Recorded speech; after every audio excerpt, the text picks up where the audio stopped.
सभी को नमस्ते, प्रणाम, सत श्री अकाल मित्रों। भगवान धन्वंतरि की कृपा से आज का क्लास आरंभ करते हैं और हम लोग पढ़ रहे हैं पंच महाभूत पढ़ रहे हैं। अपना जो टॉपिक है पंच महाभूत नामक टॉपिक चल रहा है। तो पंच महाभूत पढ़ने की ज़रूरत क्यों है? क्योंकि सभी सुना होगा पंच तत्व, पंच भौतिक ऐसा शब्द सुनते हैं, पंच महाभूत सुनते हैं कि इससे शरीर की उत्पत्ति होती है। लेकिन ये जो रेफरेंस कहाँ मिलेगा आपको? तो ये रेफरेंस आपको सुश्रुत संहिता शरीर स्थान में मिलेगा, चरक संहिता शरीर स्थान में मिलेगा। मतलब शरीर स्थान पूरा मतलब एक अध्याय है, पूरा एक स्थान ही कहिए। इसमें कई सारे अध्याय हैं, इसमें शरीर के विभिन्न सभी अंगों के बारे में और सभी क्रियाओं के बारे में बताया गया है। तो इसी क्रम में जो है हम लोग पढ़ रहे हैं सुश्रुत शरीर स्थान, जिसमें हम अपने शरीर की उत्पत्ति के बारे में जानेंगे। तो क्यों जानना है? क्योंकि अपने शरीर को जान करके ही स्वस्थ बनाया जा सकता है। जैसे मान लीजिए कि कोई वस्तुएं हैं, जैसे मोबाइल है या टेलीफोन है, लैपटॉप है, कुछ भी ऐसा ख़राब हो जाता है तो जो मोबाइल बनाया है या कैसे बनाया जाता है, मतलब इसके बारे में पढ़ना पड़ेगा। ऐसे सभी कोई नहीं बना सकता है। मतलब अगर हम चाहें कि मोबाइल बना देंगे तो हम कैसे बना पाएंगे? तो इसके लिए हमें पढ़ना पड़ता है, मतलब उसके बारे में जानना पड़ता है कि यह कैसे बना। तो कैसे बना तो फिर हम इसे सुधार कर पाते हैं। तो अपना भी शरीर इसी प्रकार से समय समय पे ख़राब होते रहता है। तो हम लोग क्या हैं कि ठीक कैसे करेंगे? तो इसके लिए हमें पूरे शरीर को जानना पड़ेगा, शरीर के एक एक पार्ट को जानना पड़ेगा, तो हम ठीक हो सकते हैं। तो हम आपको पंचमहाभूतों की उत्पत्ति बता रहे हैं।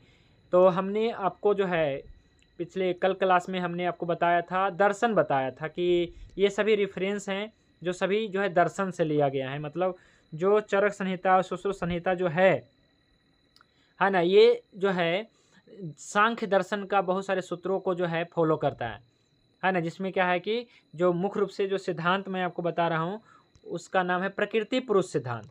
तो प्रकृति पुरुष सिद्धांत क्या है? तो पहले जानना पड़ेगा ना कि प्रकृति पुरुष सिद्धांत किसने दिया, है ना। सिद्धांत यह किसने दिया? तो मैंने आपको कल बताया था कि जो अपना सांख्य दर्शन है, मतलब जो भारतीय जो दर्शन है, इसमें से एक दर्शन है सांख्य दर्शन, जिसके प्रणेता कपिल ऋषि हैं, कपिल मुनि हैं।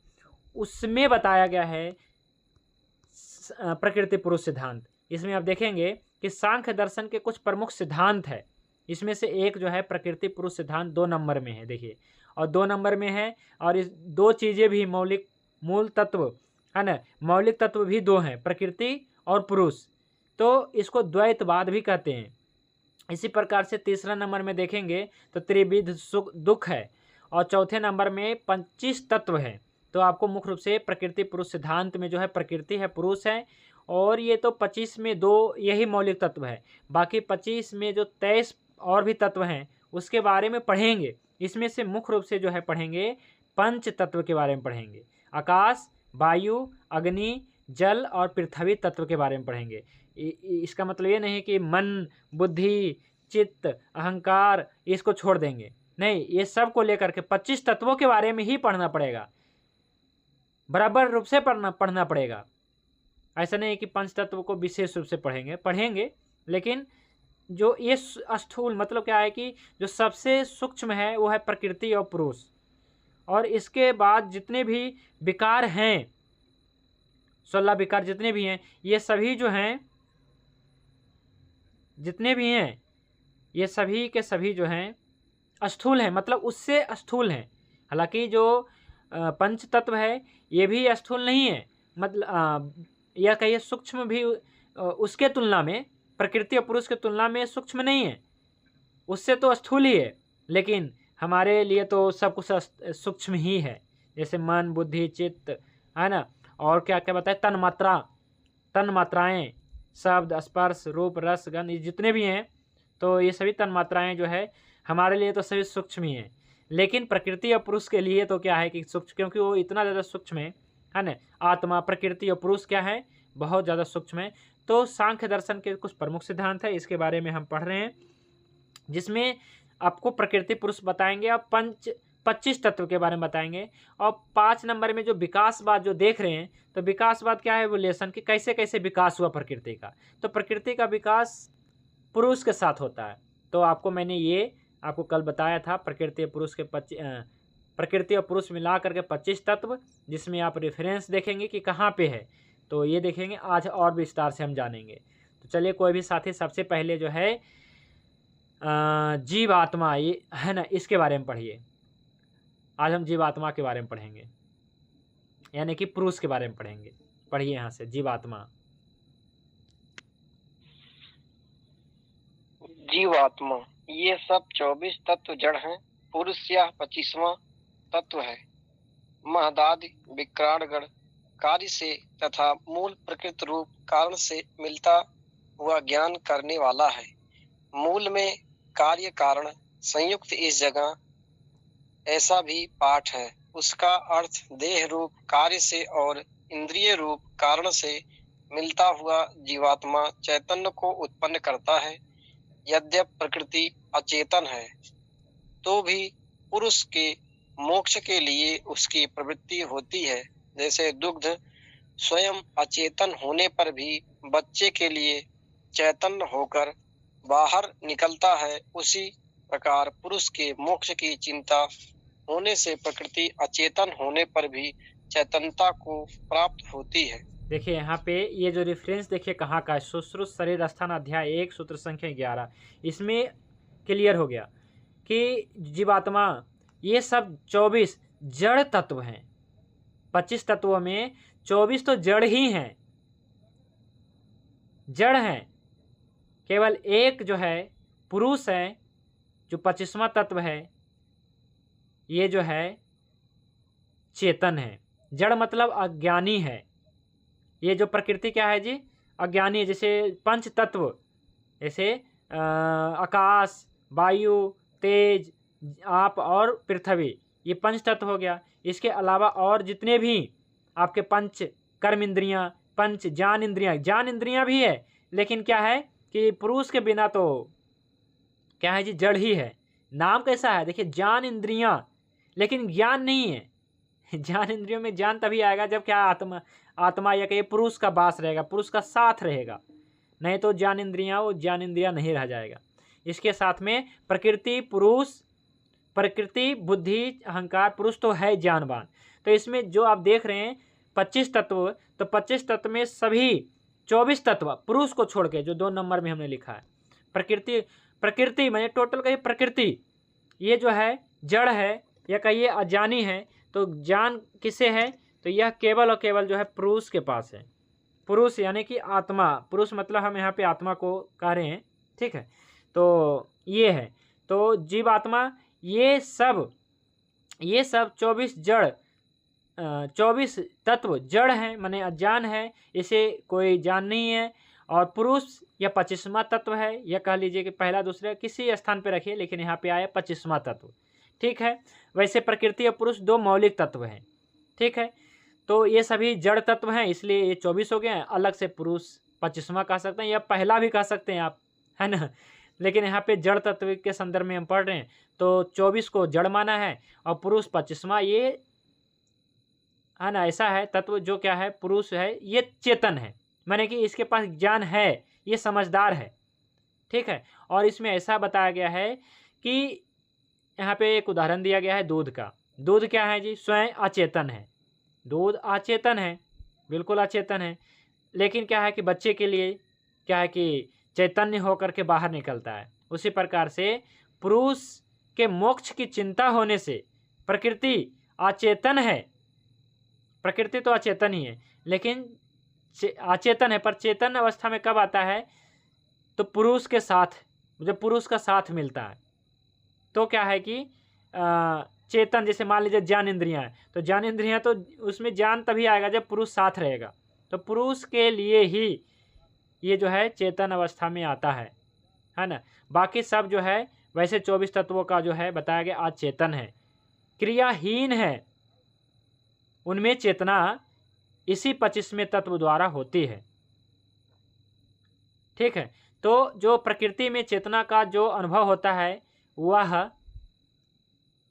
किसके लिए, पुरुष के मोक्ष के लिए है। मतलब प्रकृति में, यानी कि अपना शरीर कह लीजिए प्रकृति है, और इसके अंदर जो है पुरुष है, अंदर में पुरुष है। पुरुष का परिभाषा क्या था कि जो पूर्व में रहता है, मतलब इस शरीर में रहता है, तो शरीर में रहने वाला कौन है, तो आत्मा। तो इसलिए यहाँ पे आत्मा, तो यह जो शरीर है, हाथ पैर नाक जो ये चीज़ें लगी हैं, तो ये क्या है, प्रकृति है, और अंदर जो है बैठा पुरुष है। या आप ऐसा कह सकते हैं, यह जो एक क्षेत्र है, शरीर क्या है जी, एक क्षेत्र है, और इसके अंदर में जो बैठा है वो क्षेत्रज्ञ है, मतलब ये शरीर को जानने वाला है, तभी तो बैठा है।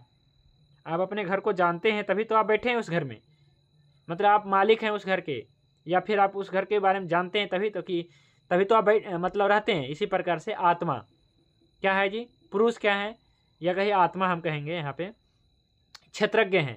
क्षेत्र क्या है, ये शरीर क्षेत्र है, ऐसा यहाँ पे बताया जाएगा, हाँ ना, आगे जो है बताएंगे विषय, शायद यहाँ पे आएगा उदाहरण। तो क्या है कि यहाँ पे जो पुरुष हैं वो ज्ञानवान है और प्रकृति अज्ञानी है। ठीक है, तो अब आगे बढ़ते हैं। तो ये 24 धातु पुरुष के बारे में कल बता दिया था। तो अब जो है एक और जो है बात यहाँ पे आती है निकल के, कि पुरुष के विषय में एक ही मत, मतलब यहाँ पे बताया जा रहा है कि पुरुष जो है, देखिए कल मैंने अंतर बताया था पिछली क्लास में, अंतर क्या था देखिए। तो प्रकृति जो है अविद्यात्मक है। तीसरे नंबर में देखिएगा, प्रकृति त्रिगुणात्मक है। प्रकृति में जो 3 गुण है, प्रकृति जो है यानी कि जो 24 तत्व है ना, वो त्रिगुणात्मक है, और बाकी पुरुष जो है त्रिगुणातीत है, यानी कि जो 5 तत्व है ना, आकाश वायु जल आदि पृथ्वी, ये सभी जो है त्रिगुणात्मक है, लेकिन पुरुष जो है त्रिगुणातीत है, यानी कि इन गुणों से परे है, इसमें कोई गुण नहीं है। गुण मतलब क्या है कि ये जो सतरजतम 3 गुण कौन सा है, सतरजतम, तो ये वाला गुण नहीं है पुरुष में, ये वाला गुण नहीं है। तो इसके संदर्भ में जो है सुश्रुत ऋषि ने क्या बताया है, ये मैं अभी बताने वाला हूँ। इसमें देखिए ऐसा बताया गया है कि प्रकृति पुरुष के विषय में एक मत है, मतलब यहाँ पे समझ ले कि एक प्रश्न है, क्या, कारण के अनुसार कार्य हुआ करता है।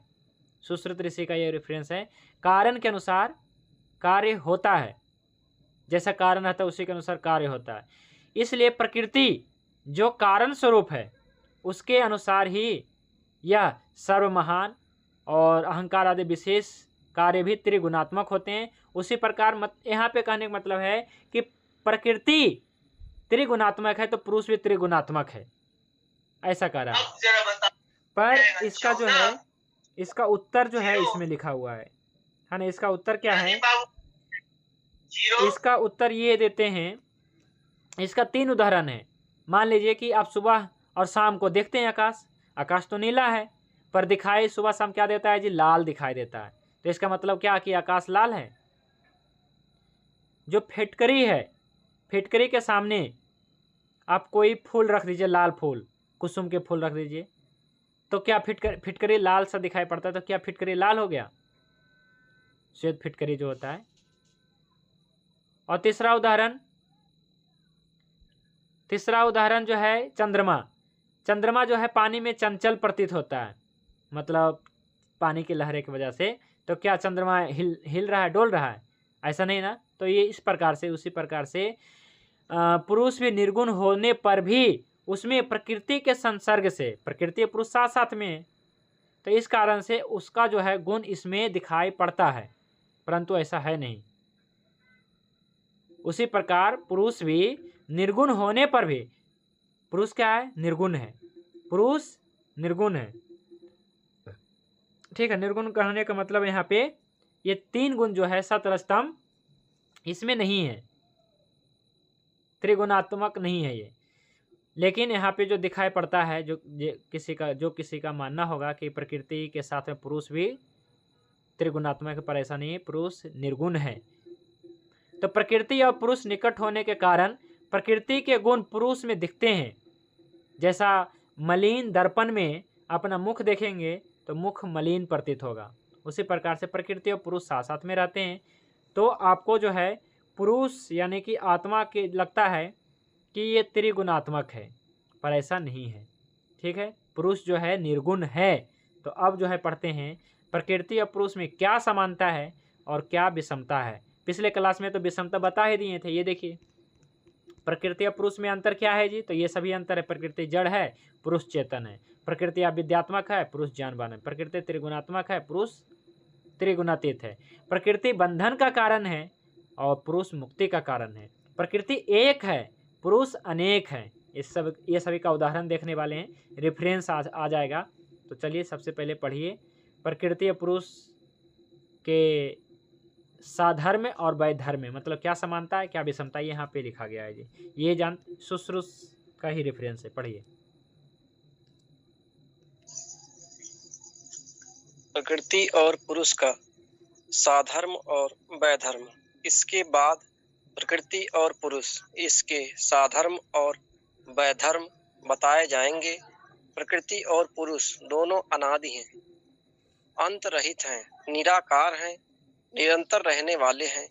दोनों ही अपर हैं, अर्थात इनके परे पूर्व कोई भी नहीं है।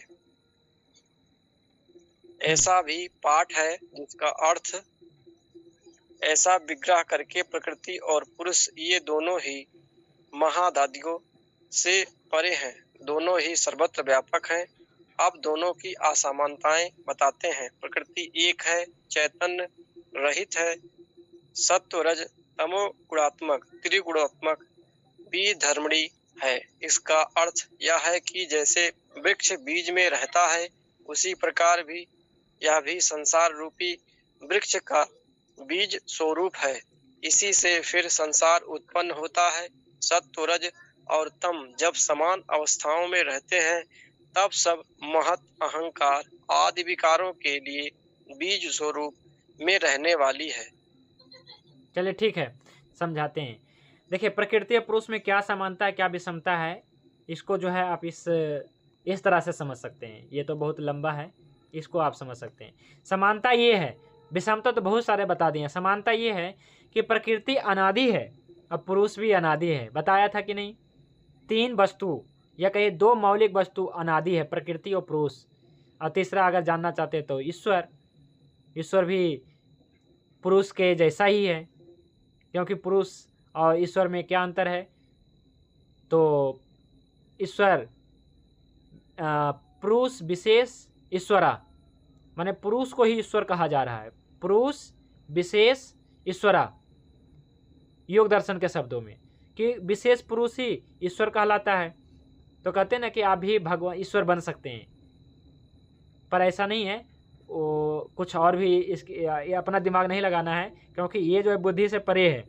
देखिए यहाँ पे आया भी, लिखा गया, देखिए ये जो है महत आदि से परे हैं, महत तत्व से परे हैं। देखिए यहाँ पे प्रकृति और पुरुष ये दोनों महत आदि से परे हैं। देखिए ये दोनों क्या है जी? परे हैं। तो इसलिए क्या है कि ये बुद्धि से परे हैं। जो प्रकृति है और पुरुष है, बुद्धि से परे हैं, क्योंकि इसके बाद बुद्धि उत्पन्न होता है। प्रकृति और पुरुष से ही तो महत्त्व का निर्माण हो रहा है। बुद्धि तो बुद्धि से परे ही हुआ ना। तो इसलिए आपको इस प्रकार से यहाँ समझना है कि ये अनादि है और पुरुष अनादि है, और प्रकृति अनादि है, पुरुष भी अनादि है। और आपको ये भी समझना है कि जो ये अंत रहित है। प्रकृति क्या है जी? अंत रहित है, और पुरुष भी अंत रहित है। देखिए पुरुष इसका भी अंत नहीं होता, प्रकृति का भी अंत नहीं होता। प्रकृति और पुरुष दो मौलिक तत्व हैं, तो मौलिक तत्व का अंत कैसे हो सकता है? और सभी तत्वों का अंत हो सकता है, ठीक है। ये पंचमहाभूतों का अंत हो सकता है, क्योंकि ये तो उत्पन्न होते हैं। लेकिन पंच तन्मात्राएं, पंच एकादश इंद्रियां की मतलब कि हो सकता है, लेकिन जो प्रकृति है और पुरुष है, इसका अंत कैसे होगा? नहीं होगा। तो एक प्रकृति है, एक पुरुष है, एक प्रकृति है, एक आत्मा है। इसी से जो है सब उत्पन्न होते हैं, ठीक है। तो प्रकृति भी अनादि है और पुरुष भी अनादि है। ये तो सुश्रुत ऋषि ने ही लिखा है कि ये जो है अनादि है और ये अंत रहित है। अनादि है मतलब जिसका आदि भी नहीं है ना अंत है। यहाँ दोनों चीज़ लिख दिया गया है, अनादि है और अंत रहित है।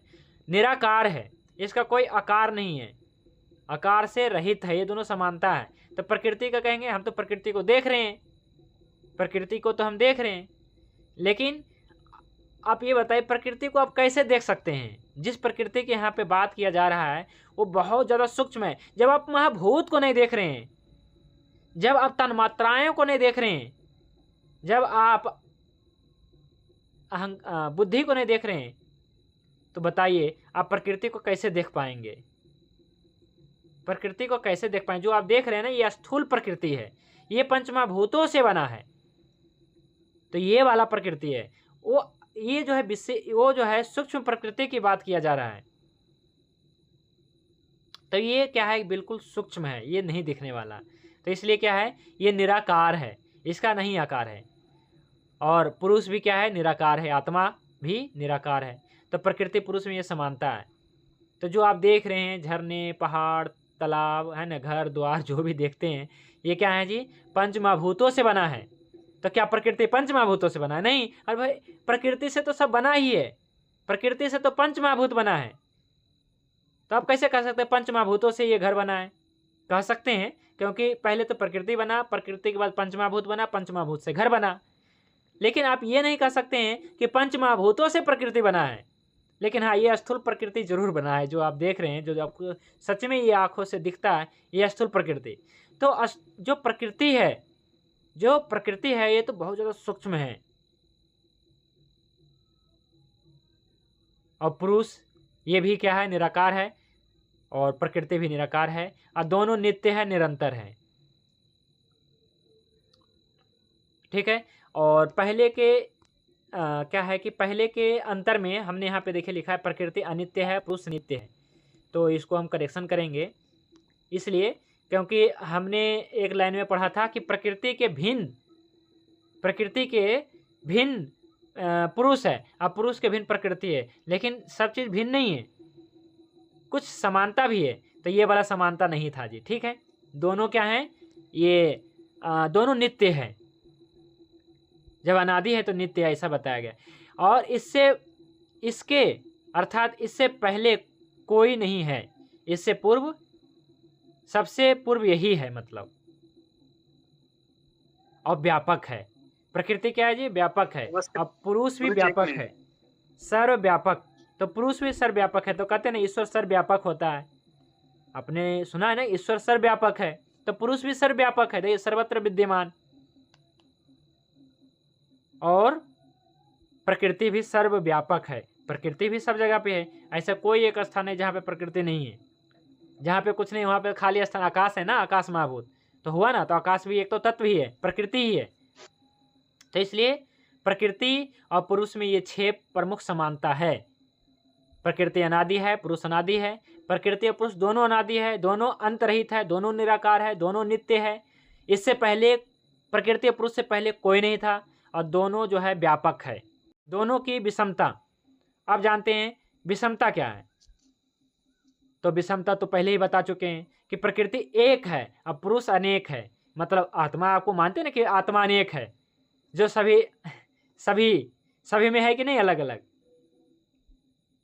तो आत्मा अनंत है जी। देखिए, ये केवल आयुर्वेद शास्त्र में नहीं, और जो ये रेफरेंस जो दिया है मैंने, ये तो सुश्रुत संहिता का है। तो सुश्रुत संहिता और चरक संहिता में आत्मा के बारे में विस्तार से बताया गया है। मन, बुद्धि, चित्त, अहंकार, अंतःकरण के बारे में विस्तार से बताया गया है। तत्वों के बारे में विस्तार से बताया गया है। अष्टांग हृदय में थोड़ा कम बताया गया, लेकिन कोई बात नहीं, हम तो विस्तार से बताएंगे। लेकिन जो वेद है, पुराण है, या फिर सांख्य दर्शन है, भारतीय दर्शन है, ये सभी में भी पुरुष को अनादि माना है, पुरुष को अनंत माना है। ऐसे बात नहीं है कि केवल आयुर्वेद माना है। तो प्रकृति एक है और पुरुष अनेक है।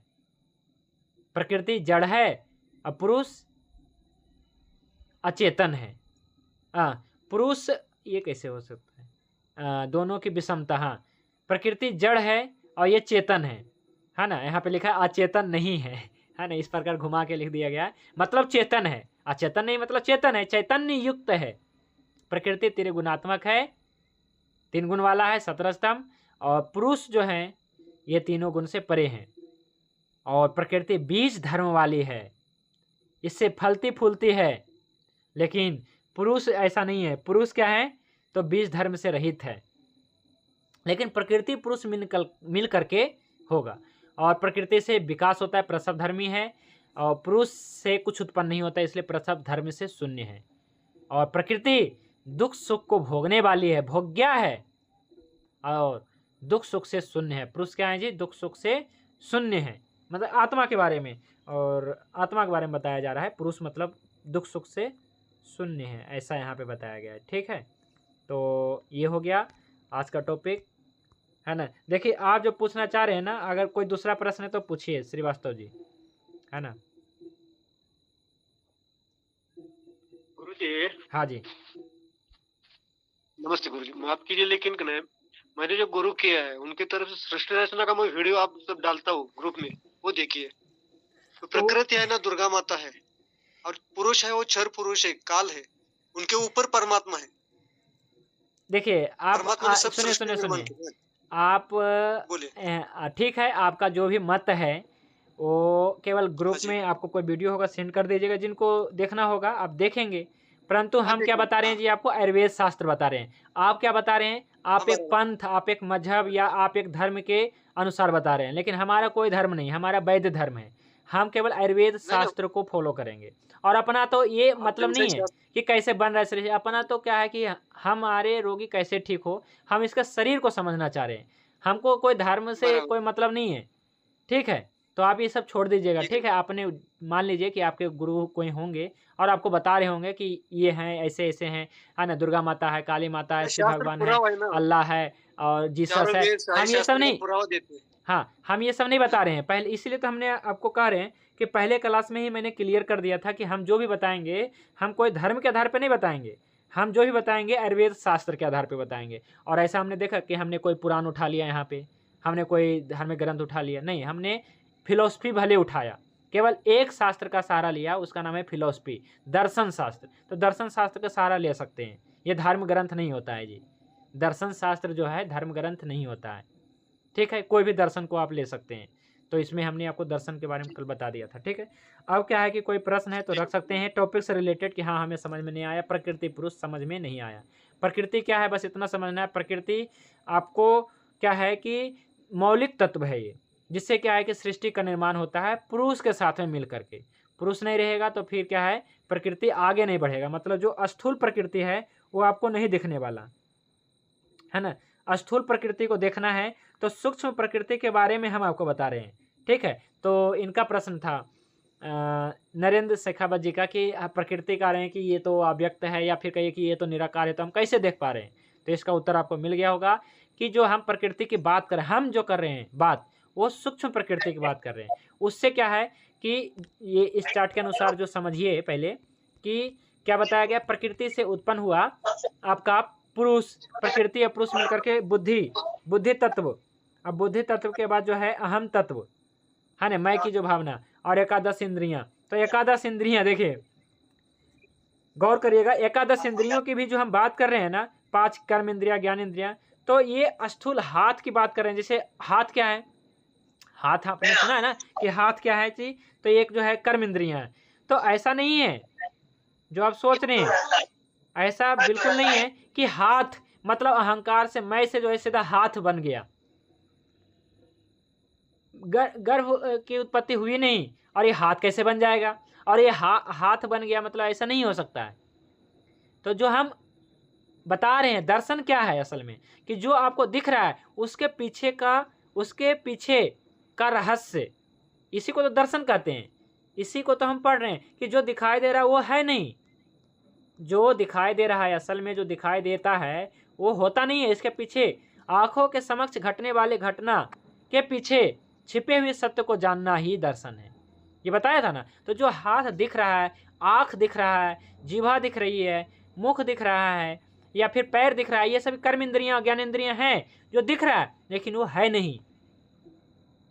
ये तो स्थूल है, ये तो पंचमहाभूतों से बना है, वो भी गर्भ की उत्पत्ति के बाद। तो हम जो सूक्ष्म की बात कर रहे हैं, तो सूक्ष्म तो आपको दिखेगा ही नहीं।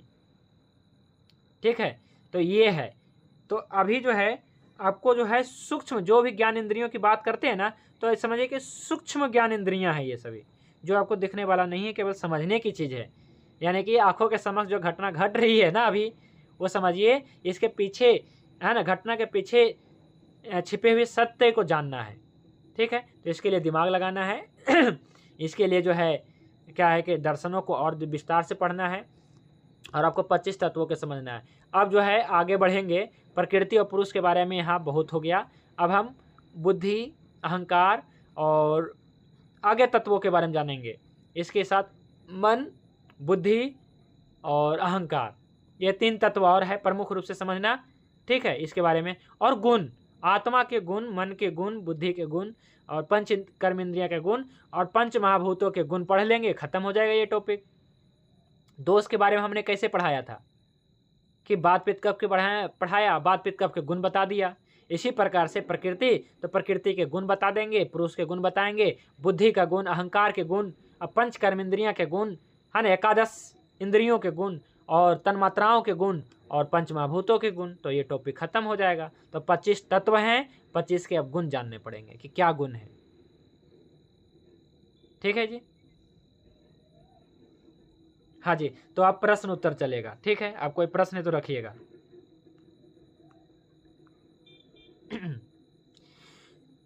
जिन किसी को समझ में नहीं आ रहा है तो दोबारा देखेंगे ना, या जिनका पिछला टॉपिक छूट गया है तो ये कैसे समझ पाएंगे, तो पुराने वीडियो देखेंगे जी। ठीक है, चलिए, आप कोई प्रश्न है तो रखिए। वैसे भी कुछ पूछना है तो पूछ लीजिए, ऐसी बात नहीं है, अभी समय है अपने पास।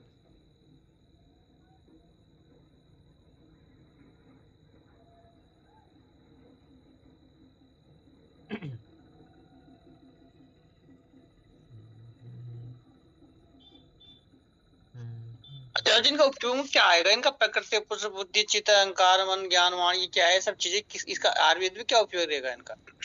इसी का तत्व है, तत्व है ये। जैसे पंच तत्व आपने सुना है ना? हाँ जी, शायद आप कल क्लास नहीं लिए ना, इसलिए आप सर आपने सुना भी नहीं होगा, नहीं ले रहे हैं ना, शायद 2-3 दिन से क्लास आप नहीं जुड़ रहे थे। कोई बात नहीं। जैसे आपने पंच तत्व का नाम सुना है, पंच तत्व कि मिट्टी है, जल है, अग्नि है, वायु है, आकाश है, ये पंच तत्व नाम सुना है ना आपने? सभी ने सुना होगा, पंच तत्व में विलीन। हाँ जी, क्षित जल पावक गगन समीरा, हाँ ठीक है। तो ये जो कौन बोल रहे हैं, क्षितिज पावक गगन समीरा पंच रचित या अधम शरीर, कौन बोल रहे हैं? ये तुलसीदास बोल रहे हैं। कहाँ बोल रहे हैं? तो ये जो है जब बाली का वध करते हैं ना राम, तो क्या है कि उस संदर्भ में वहां पे बताया गया, उनकी जो पत्नी थी, कौन थी? तारा। तो क्या है कि वो राम के समक्ष बोलने लगते, क्यों मारा, कैसे? तो कहा कि हम बाली तो पास में ले जाओ इसे, है ना, बाली तो ये रहा पड़ा, ले जाओ इसे। पर क्या है कि बाली जो हिस्सा नहीं बना था, ये शरीर से केवल नहीं बना था। कोई भी व्यक्ति जो है 25 तत्वों से बनता है, केवल 5 तत्व से नहीं बनता है। गलत बात। प्रकृति और पुरुष सिद्धांत यही कहता है कि 25 तत्व है, ये केवल 5 तत्व नहीं है। 5 तो स्थूल तत्व था, इससे सूक्ष्म आत्मा कहाँ गई? आत्मा भी एक तत्व ही है। मन कहाँ गया? बुद्धि कहाँ गया? ये सब तत्व ही है। तो 25 तत्व हैं कुल मिला के। ठीक है जी तो पंच तत्व में विलीन नहीं है, 25 तत्वों में विलीन होना है। ठीक है, आयुर्वेद के हिसाब से। हाँ, आयुर्वेद के हिसाब से और भारतीय दर्शन के हिसाब से, है ना, भारतीय दर्शन फिलोसफी के अनुसार से भी 25 तत्व हैं। तो 25 तत्वों में विलीन होता है कोई भी व्यक्ति, क्योंकि 25 तत्वों से ही बनता है। ठीक है, बाकी 5 तत्वों का विशेष रोल है, जो स्थूल 5 तत्व है ना वो। हाँ जी, ठीक है, बढ़िया प्रश्न था आपका।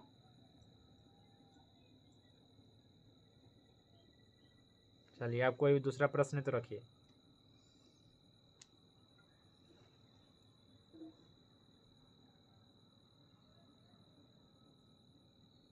वैद्य मंगल जी, आपका क्या प्रश्न है?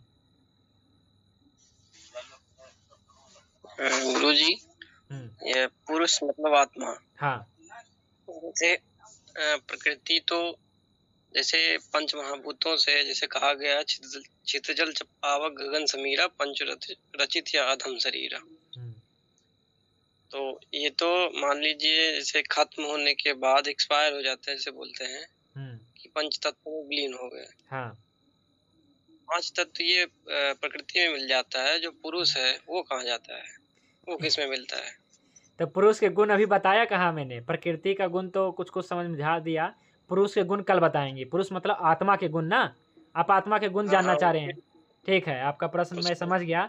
तो आत्मा के गुण कल मैं सभी के गुण, अब गुण के बारे में आज केवल भूमिका थी सबका, ठीक है, परिचय। कल से एक एक तत्वों का गुण बताएंगे। जैसे मैंने आपको बात पित्त कफ के कैसे गुण बताया और पूरा विस्तार से बताया कि नहीं, कि हाँ बात का रुक्ष गुण है तो रुक्ष गुण मतलब ये कैसे कैसे। तो इसी प्रकार से पुरुष, तो इसका ये सब गुण है, क्या क्या गुण है ये कल बताएंगे कि पुरुष कहाँ से आता है कहाँ जाता है। वैसे तो ये अनादि है, तो कहाँ आएगा कहाँ जाएगा। पुरुष तो सर्वव्यापक है कि नहीं, पुरुष तो सर्वव्यापक है। अच्छा, जैसे मान लीजिए कोई मर गया, तो फिर देखिए शब्द में गौर करिए, यह चल बसा, और क्या कहते हैं जी, जी जो भी, तो कहीं था और चल बसा माने यहाँ से गया कहीं बस गया, है ना। या फिर मर गया मतलब मर, और गया कहीं मतलब गया, ऐसा मतलब समझ में आता है। तो वैसे तो सर्वव्यापक है ना। वैसे प्रकृति और पुरुष दोनों सर्वव्यापक है, यही तो समानता है कि नहीं। ये तो समानता में सुश्रुत से कह रहे हैं कि ये दोनों सर्वव्यापक है, सर्वत्र विद्यमान है। मतलब हम यहाँ पे हैं, तो अच्छा एक बात बताइए, हम यहाँ पे हैं लेकिन मान लीजिए कि हमारी कल्पना कहीं और हो सकती है कि नहीं हो सकती है। हमारी कल्पना मतलब, और वैसे भी समाधि अवस्था में कहीं भी जा सकता है कि नहीं जा सकता है। तो भारत बिल्कुल दर्शन जा में क्या है, सकता एक भारत दर्शन में मतलब भारतीय दर्शन में एक समाधि अवस्था आती है। जब कोई योगी योग जी। करता हुआ समाधि अवस्था में लीन हो जाता है, तो वो व्यक्ति कहीं भी जा सकता है, इस शरीर को छोड़ करके कहीं भी जा सकता है, कहीं भी घूम के आ सकता है दोबारा वापिस, है ना। तो वो बिल्कुल। समाधि अवस्था में होता है। तो ये सब बातें जो हैं, ये सब बातें भी जो लिखी गई है ना, तो ये सभी पुरुष ने ही लिखा है।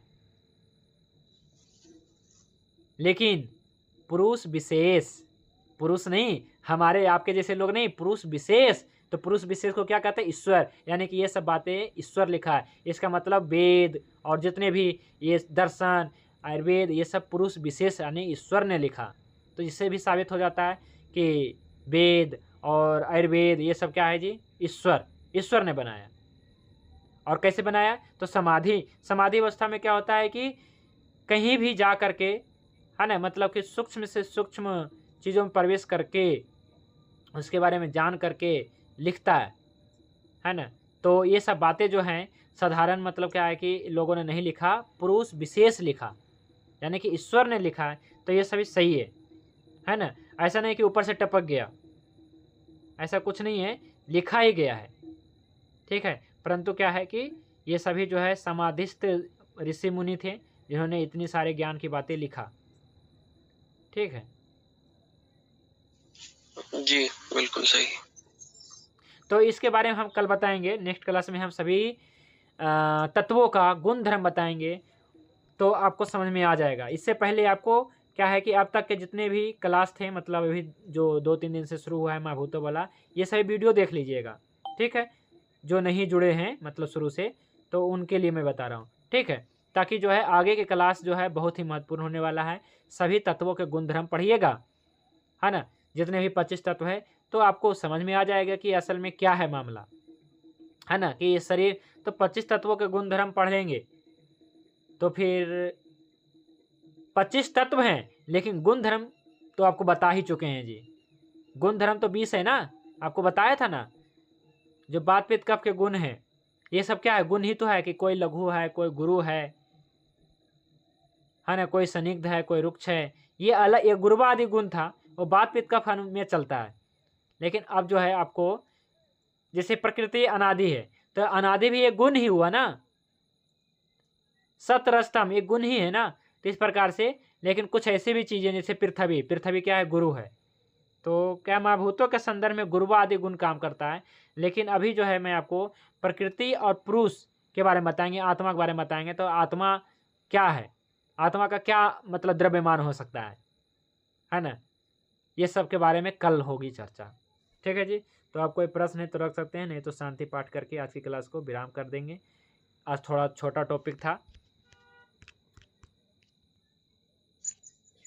जैसे गुरुजी सत्य रज तम जो है, उसमें जैसे कहते हैं कि वो जन्मजात प्रकृति के साथ ही मतलब होता है, तो क्या उसमें जैसे अगर किसी का गुण सतो है, रजो है, तमो है, तो अगर वो अन्य किसी गुणों में जैसे रजोगुण को अगर उसका प्रभाव शरीर पे ज्यादा है, उसको कम करना है, तो क्या उसको बदल सकते हैं, सतों में कर सकते हैं या देखिए ऐसा कुछ? सबसे पहले तो सतरजतम कोई तत्व नहीं है और सतरजतम गुण है, तो बिल्कुल गुण को बदल सकते हैं, कम और बेस कर सकते हैं, लेकिन खत्म नहीं कर सकते हैं, क्योंकि ये प्रकृति है, प्रकृति का गुण तो रहेगा।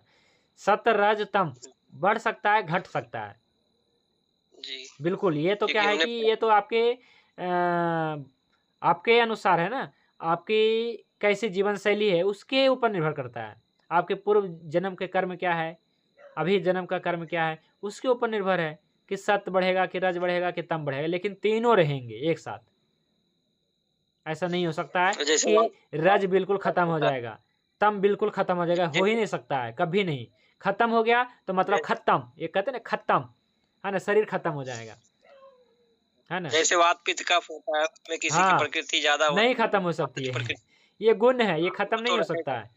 बात पित्त खत्म मतलब खत्म, मान लीजिए कि बात खत्म हो गई तो भी आप खत्म, पित्त खत्म हो गई तो भी आप खत्म, और कफ खत्म हो गए तो भी आप खत्म। तो इसी प्रकार सतरजतम कमोबेश हो सकता है कि कोई राजसिक होगा, कोई तामसिक होगा, कोई सात्विक होगा, है ना। जो ज्यादा रहेगा उसकी दिखाई पड़ता है प्रकृति में, उसके शरीर में। उसका प्रभाव जैसे दिखा। मान लो कोई सात्विक व्यक्ति है तो उसके शरीर में सात्विक ज्यादा है, तो सात्विक दिखाई पड़ता है वो व्यक्ति की, अरे भाई सात्विक है। लेकिन कोई तामसिक है तो ज्यादा है उसके शरीर में तम गुण, तो वो तामसिक दिखाई पड़ता है। तो जो गुण ज्यादा रहेगा वो ऐसा ही दिखाई पड़ेगा कि जैसे लगता है कि हाँ ये सात्विक गुण वाला है, तो ऐसा है, पर खत्म नहीं हो सकता। ठीक है, तो ऐसा है कि कल हम आपको बताएंगे 25 तत्वों के गुण धर्म। तो ठीक है, डॉक्टर मदन मोहन जी का प्रश्न है कि प्रकृति क्या है, पुरुष क्या है, बुद्धि, तो ये सब गुण के आधार पर समझेंगे। ठीक है, और आज से जो है केवल 5 तत्वों में विलीन नहीं होना है, 25 तत्वों में विलीन होने की बात करना है जी अपने को। अगर जान लिए हैं तो सही है ना, 25 तत्वों में विलीन करें ना, है ना, सही है कि जो है कोई फलना व्यक्ति है जो 25 तत्वों में विलीन हो गया है, अगला व्यक्ति भी सोचेगा कि 25 तत्व बोल रहा है, 5 गुना कर दिया, है ना। तो ऐसा ही है, हाँ 5 गुना कर दीजिए आप, 25 तत्व मानिए, और आपको समझाना भी है कि देखो कौन कौन से 25 तत्व हैं, है ना। ऐसा नहीं है जिसे कोई कहेगा 5 तत्व, कोई 5 तत्व कौन सा, तो कहेगा कि यही 5 तत्व, आकाश, वायु, तेज, जल और पृथ्वी, ये 5 तत्व है। तो कहेगा ठीक है ये खत्म हो गया, तो क्या आत्मा, आत्मा मतलब कि विलीन आत्मा नहीं हुआ, विलीनीकरण तो सब है ना। खत्म तो प्रकृति भी नहीं होगा। यहाँ पे देखिए ऐसा कहते हैं कि पंच तत्वों में विलीन हो गया, ऐसा नहीं कहते हैं कि खत्म। खत्म क्या होता है, कुछ नहीं होता है, जो उत्पन्न हो गया शरीर संसार में बस विलीन हो जाता है, एक दूसरे में विलीन हो जाता है। तो एक सिद्धांत भी है, देखिए अगला सिद्धांत जो मैं दूंगा उसका नाम रहेगा विलीनीकरण सिद्धांत। आयुर्वेद का है ये, और इसको समझना बहुत जरूरी है ना। क्या है, विलीनीकरण सिद्धांत। ठीक है, प्रकृति का, पुरुष का, या फिर कहे पंच तत्वों का विलीनीकरण सिद्धांत, या पंचविंशति 25 तत्वों का विलीनीकरण सिद्धांत। ठीक है, तो इन तत्वों का विलीनीकरण सिद्धांत में कैसे कैसे विलीन होता है, कौन सा तत्व किस में विलीन होता है। जैसे नमक पानी में विलीन होता है कि नहीं, है कि नहीं। नमक जो है पानी में, चीनी या खांड जो भी कहिए, मिश्री, पानी में विलीन हो जाता है। तो इसी प्रकार से कुछ ऐसे तत्व हैं जो अगले तत्वों में विलीन हो जाते हैं, वो आपको मैंने बताया भी था, है ना। तो विलीनीकरण भी सिद्धांत आपको बताएंगे जी। ठीक है, तो 25 तत्वों में विलीनीकरण सिद्धांत। ठीक है, तो ये नेक्स्ट क्लास में बताएंगे। आज के लिए बस इतना ही, शांति पाठ करके आज की क्लास को विराम करते हैं। ओम ध्यो शांति अंतरिक्षम शांति पृथिवी शांति आपः शांति औषधयः शांति वनस्पतयः शांति विश्वदेवः शांति ब्रह्म शांति सर्वं शांति शांतिरेव शांति सामा शांतिरेधि। ओम शांति शांति शांति।